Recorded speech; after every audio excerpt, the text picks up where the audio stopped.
Magandang buhay sa lahat! Ngayon, pag-aralan naman natin kung saan makikita ang ibang violation. Violation sa Reels ba ang hanap mo? Ito na ang sagot. Una, pindutin ang ating professional dashboard. Scroll pababa at hanapin ang creator support. Pindutin ang content and audience tools. Pindutin naman ang Reels. Dito sa Help Center, makita mo ang 3 lines sa ibabaw. Pindutin yan.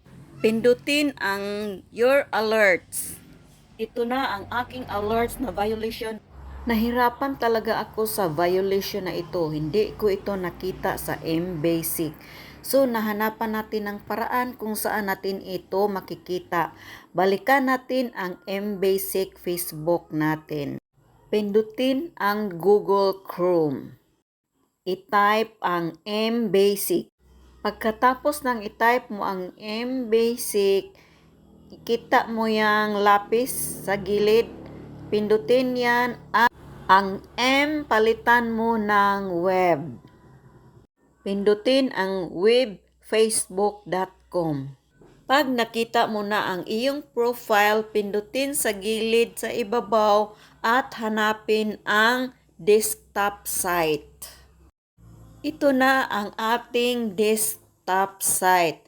So, you go sa profile sa gilid sa ibabaw. Pindutin yan. Pindutin ang help. Sa help, pindutin ang support inbox. Then, pindutin ang Your Alerts. So, dito sa alerts, ang makikita natin ang violation. I-click natin ang ating violation and then magsabi siya ng continue, continue, continue until nga ma-reach ka aning may pagpipilian kang bilog. At pindutin ang remove video. Yan, at i-remove mo yung video and then delete. Yun lang ang gagawin mo hanggang ma-delete na ang lahat.